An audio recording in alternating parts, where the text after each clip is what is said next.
لبيك اللهم لبيك لبيك لا شريك لك لبيك إن الحمد والنعمة لك والملك لا شريك لك. الحمد للہ رب العالمین والصلاة والسلام علی سید المرسلین اما بعد فاعوذ باللہ من الشیطان الرجیم بسم اللہ الرحمن الرحیم. ان اللہ وملائکتہ یصلون علی النبی یا ایھا الذین آمنوا صلوا علیہ وسلموا تسلیما. اللہم صل علی سیدنا مولانا محمد وعلی آل سیدنا مولانا محمد وبارک وسلم وصلی علیہ صلاۃ و سلام علیک یا سیدی یا رسول اللہ وعلی آلک و اصحابک یا حبیب اللہ. قال رسول اللہ صلی اللہ تعالی علیہ وسلم اول الناس بیوم القیامت اکثرہم علی صلوات. میرے آقا صلی اللہ تعالی علیہ وسلم نے فرمایا تم میں سے قیامت کے دن سب سے زیادہ نزدیک وہ شخص ہوگا جس نے اس دنیا میں مجھ پر کثرت سے درود پڑھا. میرے ناظرین، آپ سب سے گزارش ہے کہ جب بھی بیٹھیں اپنے اہل و عیال کے ساتھ، گھر والوں کے ساتھ، بچوں کے ساتھ، تو بچوں کو تاکید کر دیا کریں کہ بفور دے اسٹارٹ، کوئی کنورسیشن اسٹارٹ کرنے سے پہلے وہ درود پڑھ لیں. آپ صدا لگا دیں، جس طرح عرب کا یہ ایک معمول ہے کہ جب بھی آپس میں بیٹھتے ہیں تو وہ ایک دوسرے سے کہتے ہیں صلو علی الحبیب. اس سے مطلب ہے کہ آپ صلی اللہ علیہ وسلم پہ درود پڑھے تو اس طرح جو اور دوسرے لوگ بیٹھے ہوتے ہیں وہ الرٹ ہو جاتے ہیں اور ایک دفعہ درود پڑھ لیتے ہیں.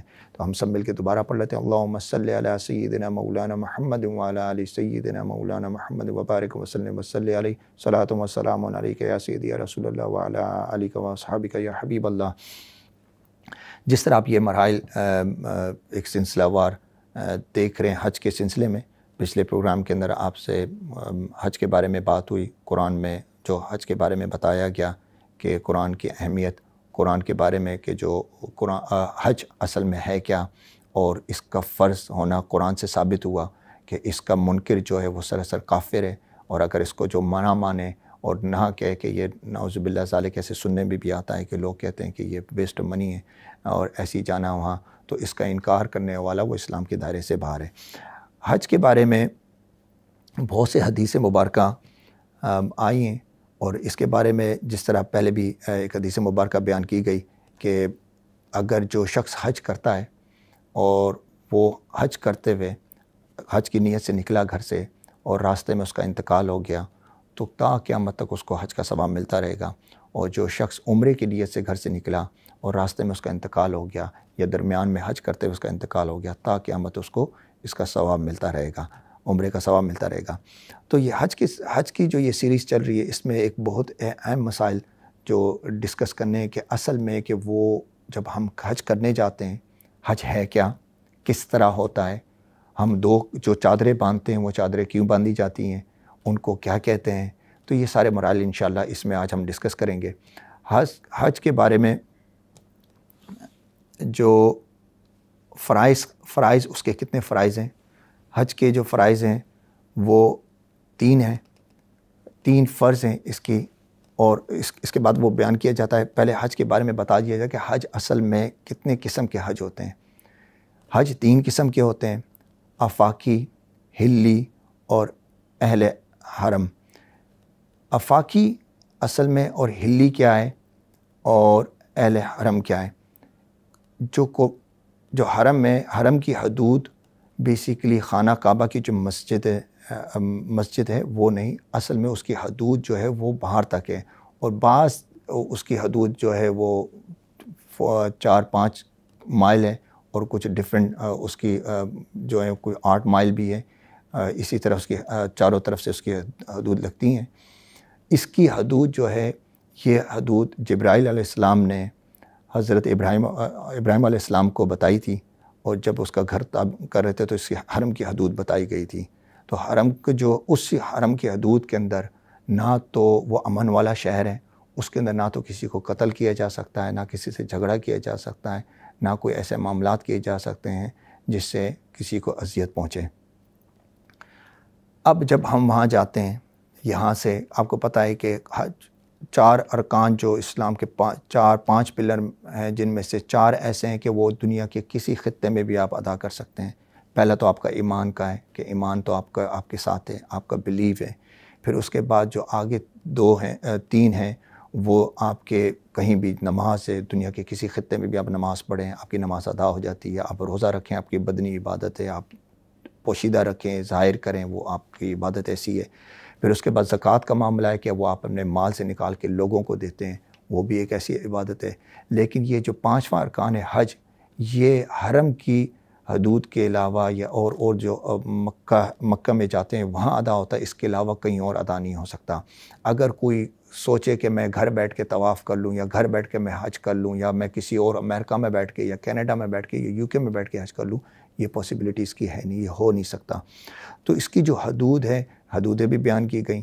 پہلے اس کی حدود جس طرح میں نے آپ کو بتایا کہ اس کی 3 قسمیں، ایک آفاقی ہے، حلی ہے اور اہل حرم والے. آفاقی وہ ہیں جو ہم یہاں سے جاتے ہیں یا پاکستان سے، انڈیا، بنگلہ دیش، پوری دنیا سے، کہ جو لوگ حرم کی حدود کے اندر رہتے ہیں وہ شخص کہلاتے ہیں اہل حرم.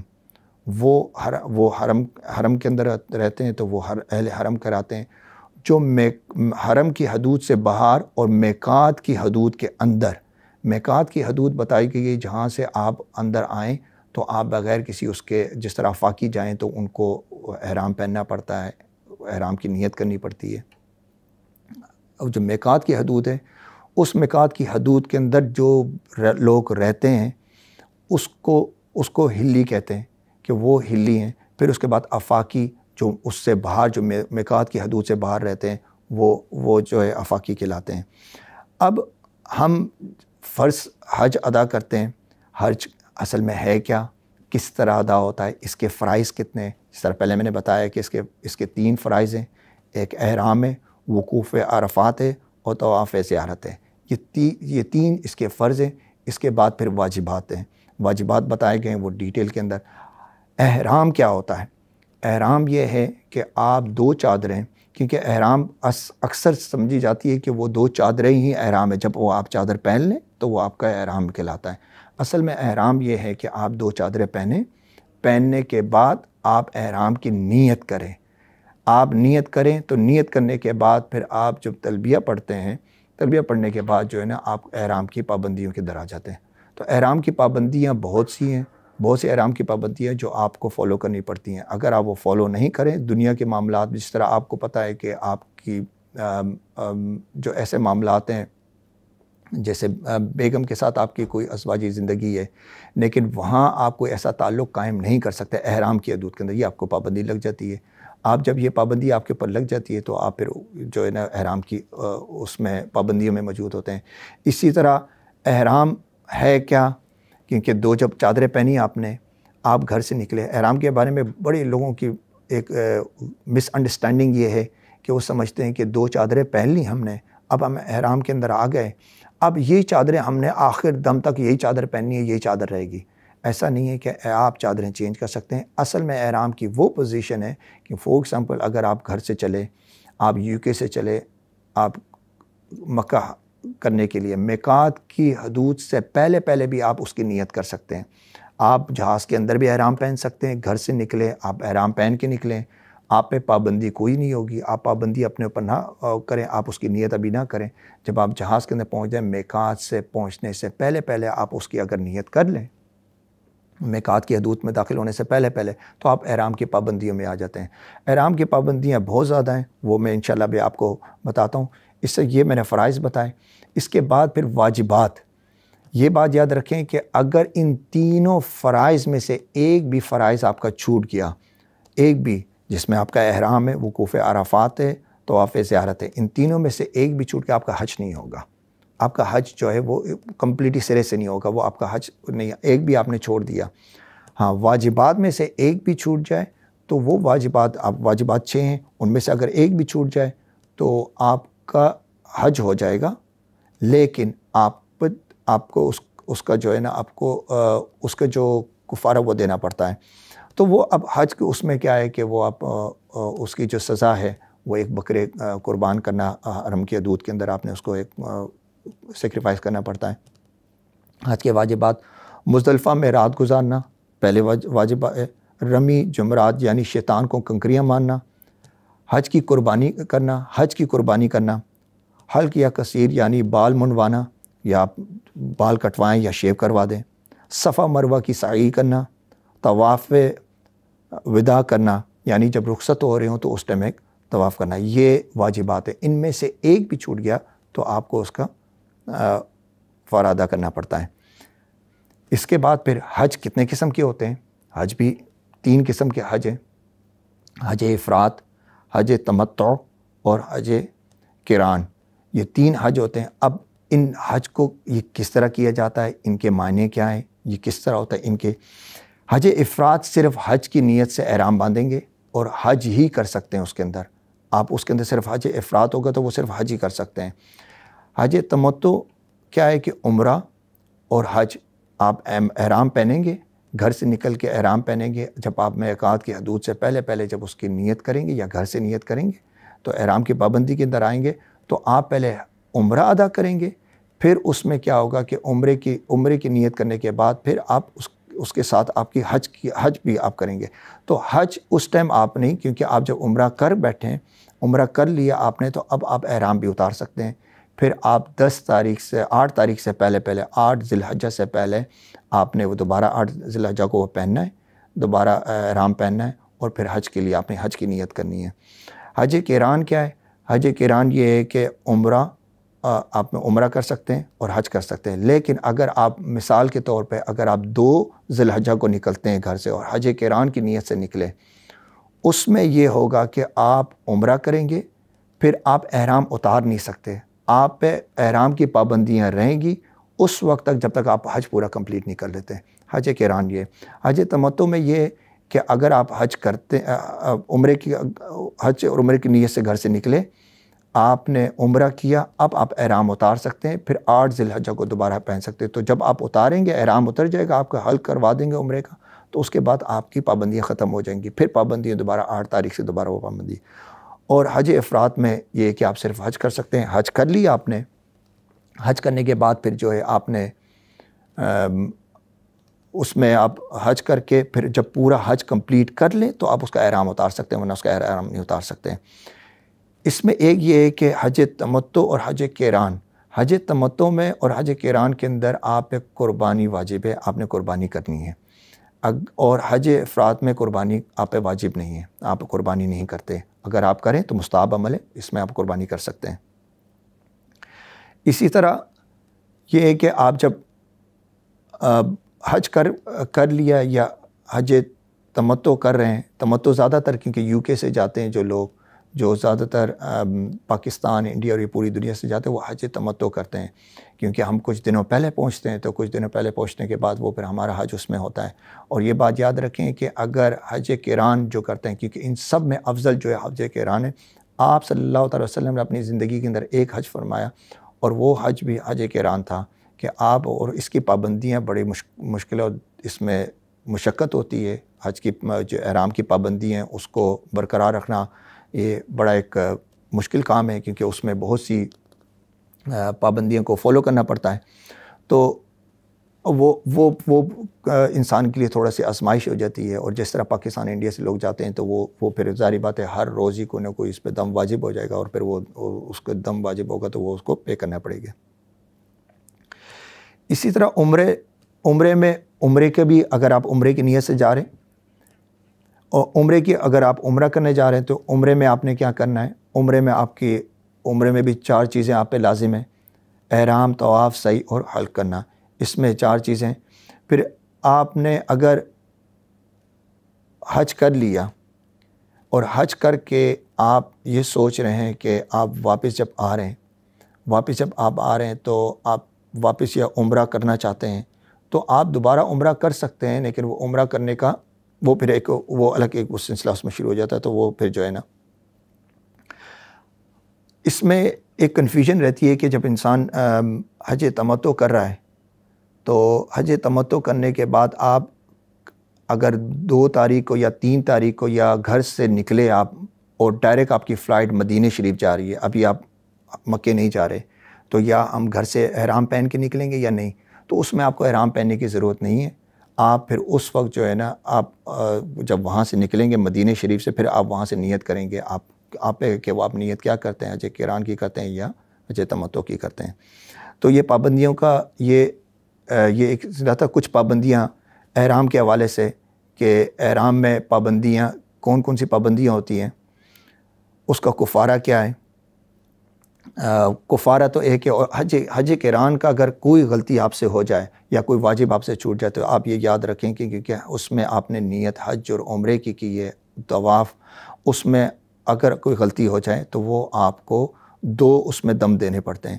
اس میں دم واجب یہ ہو جاتا ہے کہ 2 پھر ہر چیز کا 2 ہوگا، کوئی غلطی ہوگی کوئی دم واجب ہوگا، اس میں 2 آپ کو بکرا ہو گیا، دمبا ہو گیا، وہ آپ کو ادھر سیکریفائس کرنا پڑتا ہے۔ احرام کی پابندی اور اس کے کفارے، وہ پابندی جن کا تعلق بالوں سے ہے، کچھ بال انسان نوچ دے، بال گرا دے، جان پوچھ کے بال کو نکال دے تو وہ پھر آپ پہ دم واجب ہو جاتا ہے۔ تو اس میں اور اگر کچھ چھوٹے بال نکلیں یا کچھ اس طرح، اگر یہ کہ انسان بال نکال دیتا ہے کہ بال اور خود نکل جائے یا غلطی سے نکل جائے یا کچھ اس طرح کا معاملات ہو جائیں تو اس پہ کم صدقہ، تو آپ اس پہ صدقہ بھی دے سکتے ہیں، اس پہ صدقہ ہو تو اس پہ پھر آپ پہ دم واجب نہیں ہوگا۔ احرام کی پابندیاں کچھ اس طرح کے معاملات ہیں کہ وہ پابندیاں جن کا تعلق لباس سے، مرد اور عورت کے لیے نقاب کرنا، منہ پر آپ نقاب نہیں کر سکتے، منہ کو کور نہیں کر سکتے۔ مرد کے لیے سر کی کسی حصے کو کسی چیز سے ڈھانپنا نہیں کر سکتے۔ اسی طرح امامہ یا کوئی ٹوپی پہننا وہ بھی نہیں پہن سکتے۔ مرد کا دستانے پہنا، ہاتھ میں گلوز پہنا، آپ گلوز بھی نہیں پہن سکتے کیونکہ ہاتھ کو کور نہیں کر سکتے۔ مرد کا ایسے موزے یا ادھر پہننا کہ جس سے اس کے پاؤں کے وہ حصے وہ چھپ جائیں تو وہ آپ کے جو اوپری ہوئی ہڈی ہوتی ہے پاؤں کی اس کو آپ چھپا نہیں سکتے۔ اس کے لیے اس لیے آپ کو زیادہ تر آپ نے دیکھا ہوگا کہ وہ 1-2 چپل، ہوائی چپل کہتے ہیں، وہ چپل پہنی جاتی ہے۔ سلا ہوا کپڑا نہیں پہن سکتے۔ اگر جو شخص سلا ہوا کپڑا ایک یا رات کے مقدار میں پہن لے تو دم میں کم صدقہ ہے تو آپ اس میں جو ہے نا وہ صدقہ پھر آپ کو اس کو دینا پڑے گا۔ اسی طرح خوشبو لگانا، آپ نے جیسی احرام پہنا ہے، احرام پہنتے ہوئے ابھی آپ نے نیت احرام کی نہیں کی ہے، ابھی آپ نے تلبیہ نہیں پڑھا، آپ نے اب آپ کیا کر سکتے ہیں، خوشبو بھی لگا سکتے ہیں۔ خوشبو لگا لیں، جتنی خوشبو آپ نے لگانی ہے، سب کچھ کرنا ہے وہ کر لیں۔ جیسے احرام کی نیت کریں گے وہ احرام کی پابندیاں شروع ہو جائیں گی، کیونکہ احرام پہننا احرام نہیں ہے، احرام کی نیت کر کے تلبیہ پڑھنا وہ احرام کی پابندیوں میں آپ آ جاتی ہے۔ یہ ساری پابندیاں اس میں ہوتی ہیں، خوشبو بالوں میں لگانا، بدن میں لگانا، کپڑوں میں لگانا، اسی طرح کے زعفران یا اس طرح کی کوئی چیزیں لگانا، تو وہ ساری پابندیاں اس میں پھر شروع ہو جاتی ہیں۔ پھر احرام کی پابندیوں میں آپ کنگھا نہیں کر سکتے، کنگھا کرنا مکروہ ہے۔ اسی طرح سنگار کرنا، بدن کی میل کو نکالنا، یہ مکروہ ہے، یہ مکروہ عمل ہے، یہ نہیں کر سکتے آپ۔ پھر وہ پابندیاں جن کا تعلق ازواجی زندگی سے ہوتا ہے، عورت سے صحبت نہیں کر سکتے، عورت کے سامنے ایسا عمل یا کوئی ایسا کام نہیں کر سکتے جس سے شہوت پیدا ہوتی ہو، تو یہ سارے معاملات جو ہیں وہ نہیں کر سکتے۔ پھر حج کا طریقہ ہے کہ حج کا پہلا طریقہ کیا ہے کہ احرام باندھنا، دوسرا منی میں پہلا قیام کرنا، وقوف عرفات، پھر اسی کے بعد مغرب و عشاء مزدلفہ میں گزارنا، پھر اس کے بعد آپ جب مزدلفہ میں رات کو رہنا، وقوف عرفات وقوف مزدلفہ کرنا، پھر اس کے بعد بڑے شیطان کو جو کنکریاں مارنا، حج کی قربانی کرنا، حلق یا قصیر کروانا، پھر اس کے بعد جو ہے طواف زیارت کرنا، حج کی سعی کرنا۔ تو یہ صحیح کرنا، پھر اس کے بعد دوسری یا تیسرے دن جمعرات کو جا کے آپ چھوٹے شیطان جو ان کو جو ہے نا پتھر مارنا، تو یہ جو کنکریاں ان کو مارتے ہیں۔ تیسرے دن یعنی 12 ذی الحجہ کو 3 جمعرات کو جو 3 جو شیطان ہیں ان کو کنکریاں مارنا، طواف وداع کرنا کہ جب رخصتی ہو رہی ہو تو اس ٹائم آپ یہ طواف وداع کریں۔ تو یہ سارے معاملات جو یہ اسٹیپ بائی اسٹیپ ہیں، ہر جگہ حج جانے سے پہلے جب بھی آپ نیت کریں یا آپ کا کوئی ارادہ بنے حج پہ جانے کا، تو مساجد کے اندر یہ انعقاد کیا جاتا ہے، ٹریننگ دی جاتی ہے۔ یہ سارے معاملات بڑے پیچیدہ ہیں، ان کو سمجھنا ضروری ہے، اور یہ بیسیکلی تو یہ سارے معاملات ہیں، ان معاملات کو ہمیں سمجھنا چاہیے۔ حج کو ہم نے بہت ایزی لیا ہوا ہے، ہم سمجھتے ہیں کہ جی وہاں جانا، سیر سپاٹے پہ کرنا، انجوائے کرنا، اصل میں معاملہ یہ نہیں ہے۔ حج پہ جا کر اب اللہ سے لو لگانا اور نیت کر کے آنا کہ یا اللہ جو ماضی میں غلطیاں ہوئیں، جو گناہ ہوئے، اس سے توبہ کر کے آنا۔ جب آپ سے توبہ کر کے آتے ہیں تو اللہ کی بارگاہ سے ایسے لوٹتے ہیں جیسے آپ اب آج ہی پیدا ہوئے ہیں، اور گناہ کوئی بھی آپ کے سر پہ کوئی گناہ نہیں ہے۔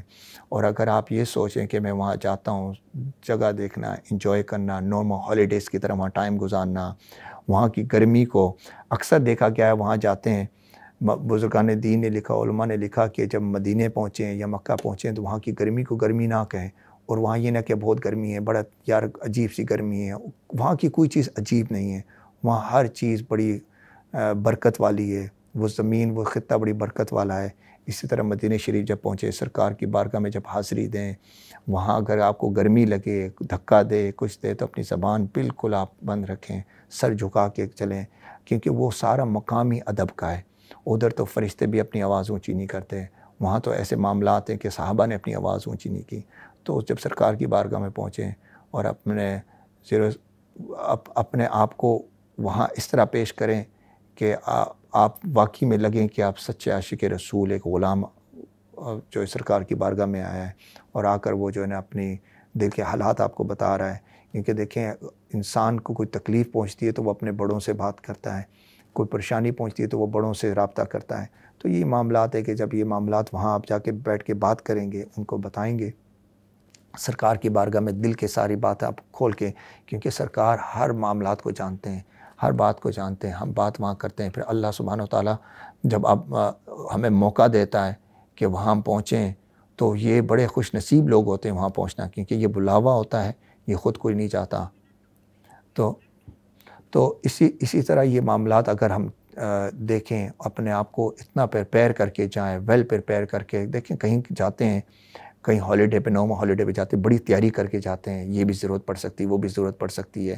تو وہ بارگاہ ایسی ہے، اللہ کی بارگاہ میں جب حاضر ہوتے ہیں، کعبہ جب فرسٹ منظر آپ کعبے کا دیکھتے ہیں، کعبے کو دیکھتے ہیں، آپ کے جسم کے رونٹے کھڑے ہو جاتے ہیں۔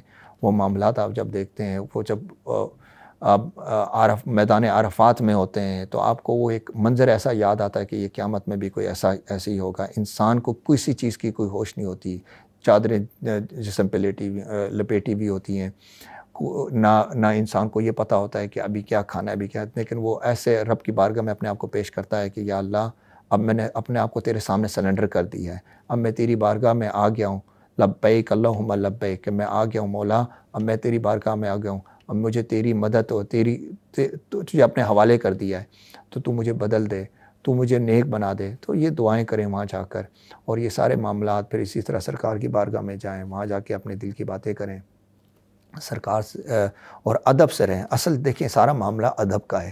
اگر آپ ادب سے رہیں گے، بہت سے لوگ جاتے ہیں وہاں، لڑائی بھی ہو رہی ہوتی ہے، اونچی آوازیں بھی ہوتی ہیں، دنیا کے معاملات چل رہے ہوتے ہیں، اور سب کچھ ایسے جیسے کہ ہم کوئی ایسی جگہ آئیں ہالیڈیز پہ کوئی انجوائے کرنے، ٹھیک ہے، ہم وہاں انجوائے کرتے ہیں، ہماری روح ہم سے زیادہ انجوائے کرتی ہے، ہماری روح کو تازگی ملتی ہے، روحانیت ملتی ہے۔ وہاں جو ہمیں روح کو روحانیت اور تازگی ملتی ہے، جب وہاں سے وہ روح لوٹتی ہے تو وہ بھی تڑپتی ہے کہ وہ جدا وہاں سے کیوں ہو رہی ہے۔ لیکن یہ ہے کہ دنیا کے معاملات ہیں، دنیا کے معاملات کو ہم نے دیکھنا پڑتا ہے، سب کچھ ہے۔ تو اللہ سبحانہ وتعالیٰ سے دعا ہے کہ جب بھی ہم جائیں، اور ہم سب کا، جتنے میرے ناظرین، میری مائیں، بہنیں، بہن بھائی، بزرگ دیکھ رہے ہیں، میری دعا ہے رب سے کہ اللہ سبحانہ وتعالیٰ ہم سب کو اپنے گھر کی زیارت نصیب عطا فرمائے، اور ہم مدینے جائیں۔ اسی طرح ہم جو ہے یہ پینڈیمک کی سچویشن ہے، اس سے اللہ ہمیں جلد سے جلد نجات عطا فرمائے، تو تاکہ ہمارا بھی اذن حاصل ہو، ہم بھی سرکار کی بارگاہ میں جائیں۔ اللہ سبحانہ وتعالیٰ سے دعا ہے کہ جو کہا اس میں کوئی غلطی کوتاہی ہو گئی ہو، اپنے کرم سے، اپنے فضل سے معاف عطا فرما، اور جو سیکھا اسے یاد رکھنے کی توفیق عطا فرما۔ آمین بجاہ نبی الامین صلی اللہ تعالی علیہ وسلم۔ لبيك اللهم لبيك لبيك لا شريك لك لبيك إن الحمد والنعمة لك والملك لا شريك لك